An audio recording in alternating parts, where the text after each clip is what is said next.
You've probably seen this man countless times. First CIA officer ever to be jailed for A retired CIA agent who blew the whistle on the agency's Bush-era torture program. He has been going super viral, mega viral across all platforms because of his stories, because of his controversial takes, because of his secret insights. And I'm here to basically give my thoughts. Like, why did he went viral? Like, there are countless people telling stories on the internet. Why was he the one that blew up so much? We're not gonna waste any time. I'm gonna go ahead and talk about the first thing, but before that, let's talk about who he actually is. So this is John Kiriakou. He is an ex-CIA agent, spent 30 years in the CIA. First half he was working in surveillance, second half he did counterterrorism, and he's especially popular because he blew the whistle on CIA's torture program. Basically, the CIA at that time were torturing the captive terrorists that they had through waterboarding, through the infamous hummus tactic. All of our high-value prisoners that were never authorized by the Justice Department or by the president. You know, you can't force hummus up someone's rectum, for example. And he blew the whistle, I believe, in 2012 on live television while he was doing an interview. The torture techniques were being implemented. John Brennan was President Bush's director of the National Counterterrorist Center. This man is probably one of the most interesting persons on the planet, and that's one of the reasons why he is super famous right now. First one is that he is from a very secretive place. He was in a forbidden world that people are super curious to know about. You know, it's not every day that, you know, an ex-CIA agent talks about every single experience that they've had while they were serving their time there. Psychologically, this creates tension, this creates urgency, this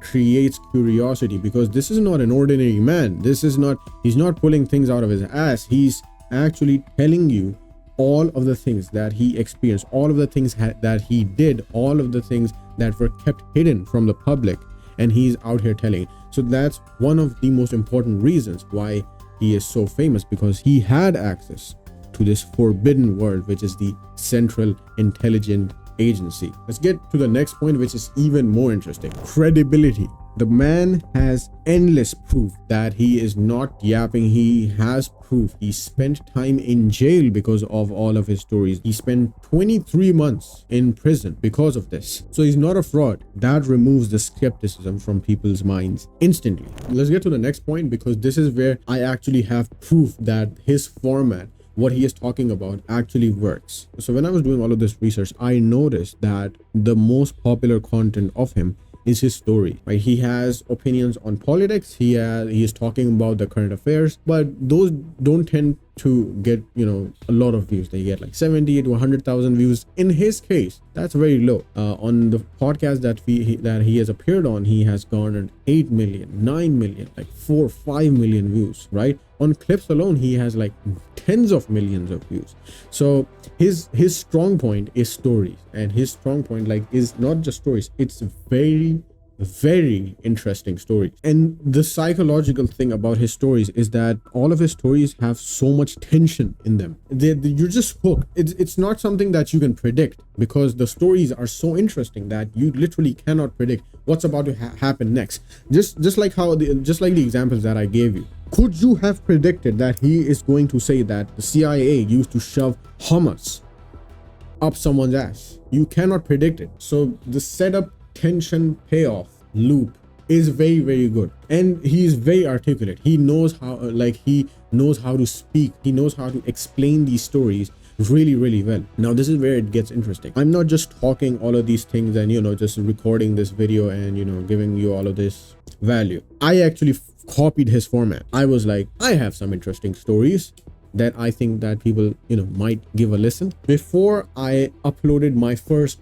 John Kiriakou style, I was averaging 30,000 views per reel. The first video, I was like, okay, I'm gonna grab this. I was like, let me play this here and just talk about the first time I tried out a nicotine pouch and how I almost passed out. Guess how many views I got when I uploaded this reel? It has 321,000 views, and this is just on one reel. So from 30,000 I went to 320,000 views. Think about how crazy that is. So I tested his format. That's why I'm making this video. So what do we get from this? From John Kiriakou, what I've learned is that if you have lived a very, very interesting life and you can talk about it in a way that people would like to watch, in a way that you create suspense and you can hit the ball home, you're gonna get a lot of views, right? You don't have to know a lot of fancy editing. You don't have to like know content creation that well. He didn't know anything. He just turned his mic on and talked, and he appeared on Joe Rogan. He appeared on Diary of a CEO. He appeared on all of these big names. How did he do that? He just talked, right? So content creation has never been easier, right? You just have to talk on the mic, and if you have interesting stories, people will listen. So let's do a quick recap. He went super viral because he had access to a forbidden world. He exposed one of the most dark secrets of the US government. He has one of the most interesting stories on the planet. He has a lot of credibility. He spent time in jail. He was on all news channels regarding his whistleblowing and things like that. And last but not least, he is just a master at telling his stories in a way that people are hooked.